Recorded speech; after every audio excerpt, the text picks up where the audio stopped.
Hi all, I have another amazing game to show you of Fabiano Caruana.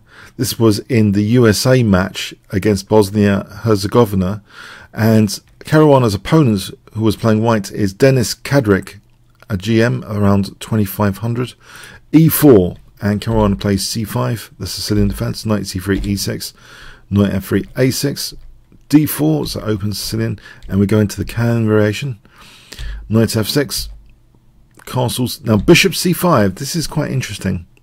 After knight b3, quite often the bishop just drops back humbly to e7, but Fabiano is adventurous here.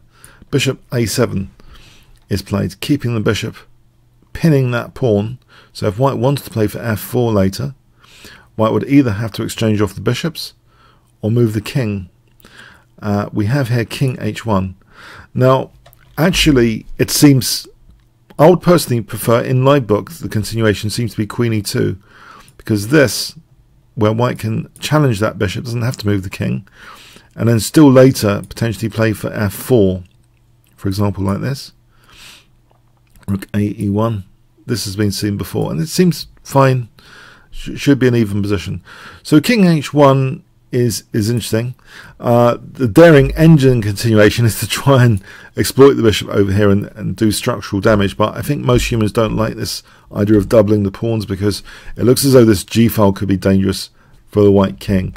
But from an engine point of view, this seems as though it might actually be okay, this kind of stuff.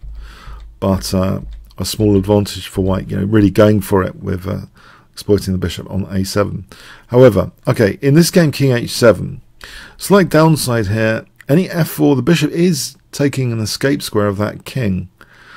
We have here knight c6, f4, and also, okay, it seems as though white wants to maybe exploit if black castles kingside, but black hasn't committed castling yet. Kingside or queenside. We have d6, queen e2, and now h5. Yes, Fabiano is interested in maybe getting a form pawn, the dreaded form pawn on h3.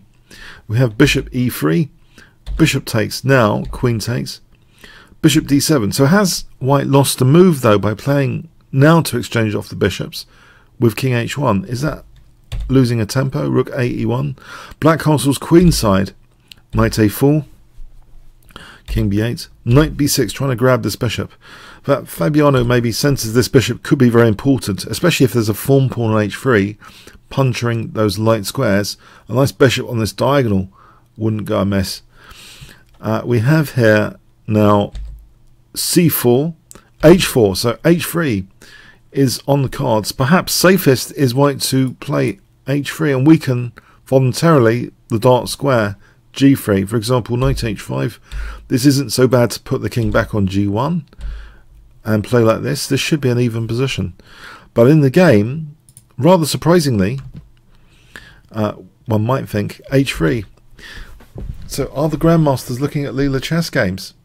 The form pawn is like one of the most powerful winning weapons that Leela chess has been using recently. What's going on here? Why has it been allowed? g3. It really has been allowed. Knight g4, and the queen must cling on to the knight here. If the queen moves down, the knight snapped off. So the queen has to go back to this awkward square. And now look at this diagonal. Guess what Fabiano plays in this position? Very energetic to celebrate this diagonal. I'll give you 5 seconds starting from now. What would you play? Celebrate that form pawn. Okay, f5. Yeah, try and open up this diagonal. We have bishop e2 being played. On e takes, actually knight b4 springing that attack on d3, and bishop c6 definitely on the cards.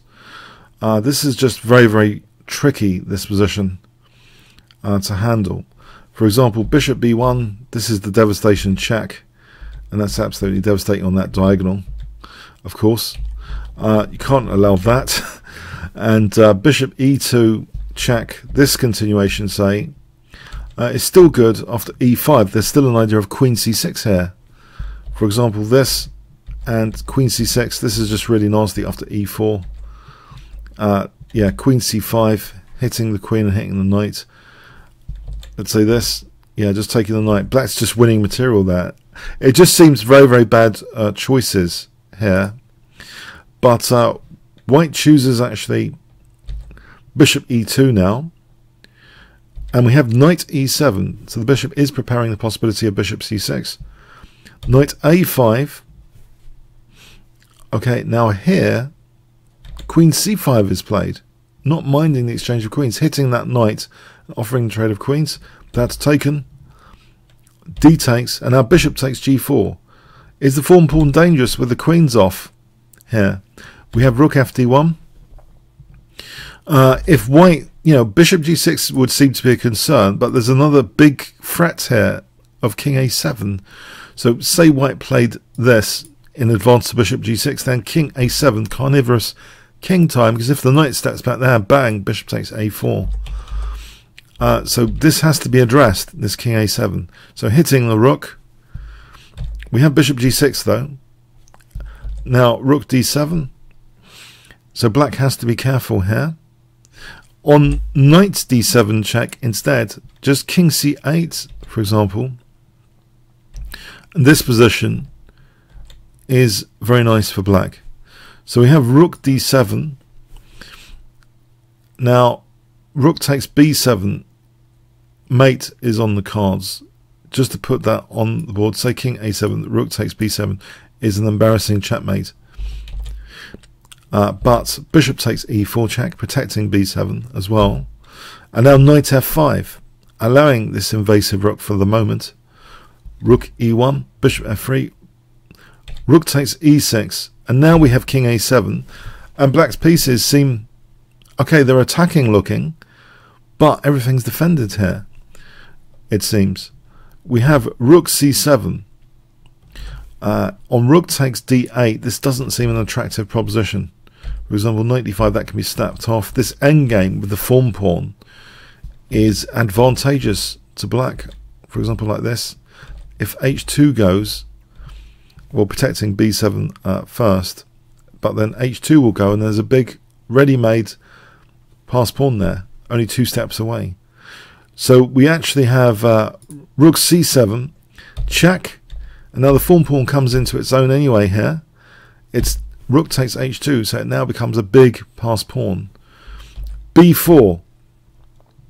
Yeah, white would like to disconnect the bishop from b7, but if knight d5 here, unfortunately, bishop takes, and then rook takes b2, protects b7 against the rook and knight here. So b4 may be an attempt to make sure that's not protecting b7. However, rook takes a2 has good similar defensive properties now after knight d5 disconnecting the bishop from b7. However, rook takes a5 gets rid of white's attack, and the game ended here because this pawn, the form pawn, triumphs. Yeah, if for example, let's continue the game. For example, b takes h2, just queening. Rook b6, queening with check, and it all runs with check until the checkmate, for example. So the game ended here on rook takes a5. So I thought that was a nice form pawn attacking game, really, by Caruana. Maybe Caruana is looking at Lula chess games recently. I hope so. It will be fun to find out in his interviews. I hope someone can ask about that, if he's looking at neural network games in particular for his preparation. But anyway, this was a fantastic attacking game. Taking risks, casting queenside. This whole variation. Bit of a surprise weapon, but really dangerous looking one. Okay, comments, questions, likes, shares appreciated. Thanks so much.